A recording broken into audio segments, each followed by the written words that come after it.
Cas clinique numéro 2.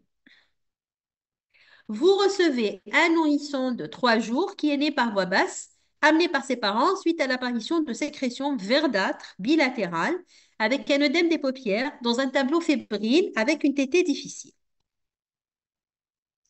Voilà l'image de l'enfant. Pardon, hein. Et donc là, vous voyez sur la photo, on a énormément de sécrétions.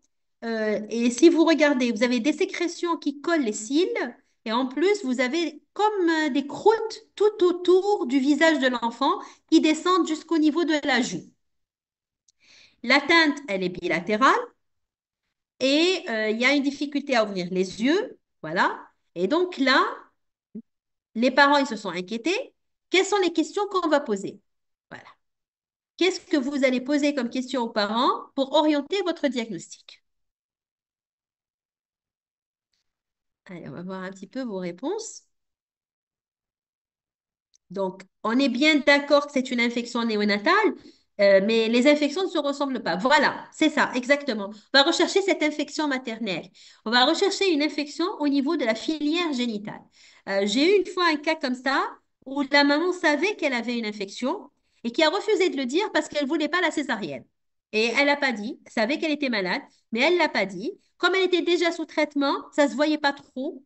Et de toutes les façons, donc, les sages-femmes n'ont pas eu le temps parce qu'elle est arrivée déjà avec un travail qui avait commencé, qui était avancé, et donc automatiquement, l'enfant a été contaminé. Donc, on va vérifier si la maman avait une infection, si elle était sous traitement, s'il y a eu voilà, un travail prolongé avec une rupture de la poche des os, une rupture prématurée des membranes, le virage du liquide amniotique, tout ça est très important. Est-ce qu'il a eu une prévention donc, au moment de l'accouchement? Donc voilà, on va rechercher, donc, comme on l'a dit, et puis je vais insister sur quelque chose.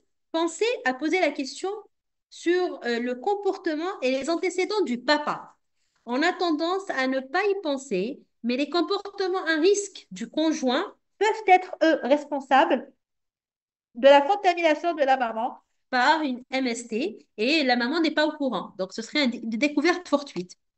Et puis, autre chose qui est très importante, c'est la présence des sécrétions au cours des premières heures de la vie. C'est important de savoir, est-ce que les sécrétions sont apparues juste au troisième jour, ou là au bout de 24 heures, ou là au bout de 5 jours. Ça aussi, c'est important. Le délai d'apparition des sécrétions, l'installation de cette conjonctivite va nous orienter sur l'étiologie de la conjonctivite. Toujours avec ce bébé, donc, quel est votre diagnostic le plus probable? Donc là, vous avez à peu près déjà donné la réponse. On est d'accord que c'est une conjonctivite. On est d'accord que c'est une conjonctivite néonatale. Donc, puisqu'elle est survenue avant la fin des 28 jours, tu as le nouveau-né. Et on est d'accord maintenant que c'est une conjonctivite bactérienne. Donc, jusque-là, pas de problème. La question qu'on va se poser, c'est quels sont les germes les plus probables? Donc, pour vous, vous recevez un enfant de cette manière, soit parce que vous faites le suivi des enfants en néonatologie ou là, au niveau des urgences pédiatriques, quels vont être les germes auxquels vous pensez?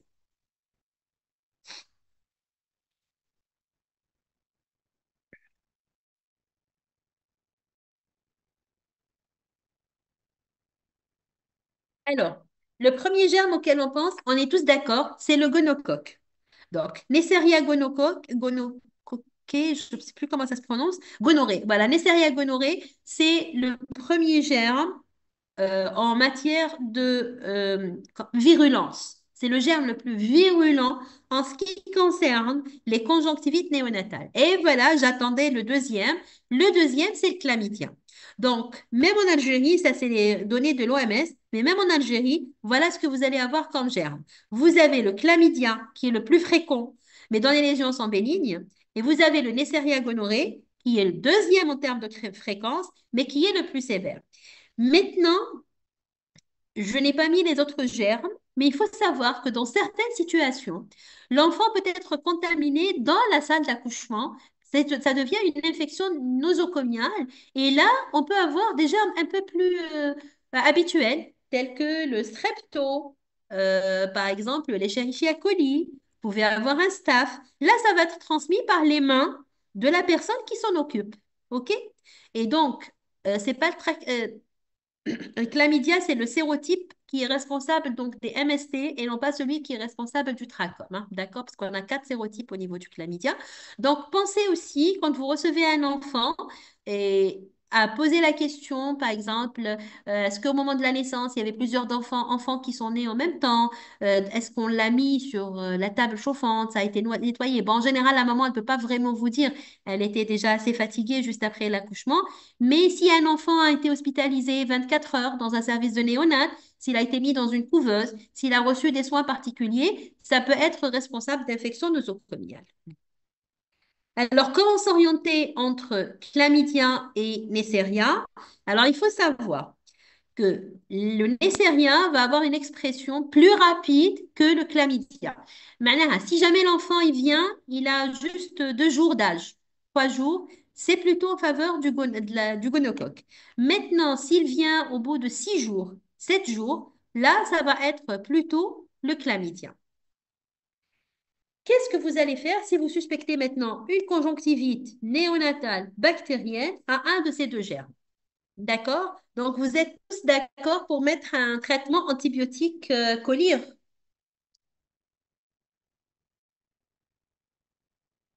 D'accord? Donc, je vois qu'à peu près, vous êtes tous pour un traitement local.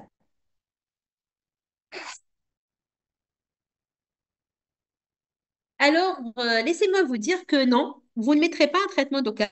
L'hospitalisation, elle est obligatoire. Voilà. Voilà, docteur Barèche, elle a bien répondu. Là, vous allez mettre hospitalisation systématique. Why? Parce que tout simplement, voilà, il était fébrile au début et donc vous allez rechercher une deuxième localisation de cette infection. Les infections à gonocoque et les infections à chlamydia, elles sont responsables de méningoencéphalite et de pneumopathie. Et quand il est venu tout à l'heure, je vous ai dit, il est fébrile et il a des difficultés à téter. Donc, ça veut dire qu'il y a probablement quelque chose. Il a des signes généraux. Donc, dans ce cas-là, vous voyez qu'avec l'interrogatoire, même si vous n'êtes pas le pédiatre du patient, vous pouvez quand même lui éviter des complications qui peuvent être graves. Donc, j'hospitalise mon patient et je vais faire, si c'est possible, un prélèvement de ses sécrétions. Vous allez envoyer les prélèvements en mycobactéries, surtout s'il n'a pas encore reçu de collyre. Ça serait excellent si on peut faire un prélèvement des sécrétions avant qu'il ne reçoive de collyre. Vous allez me dire comment on fait le prélèvement. Vous prenez un écouvillon et vous prélevez les sécrétions en allant du coin de l'œil jusqu'à la partie qui est à l'extérieur.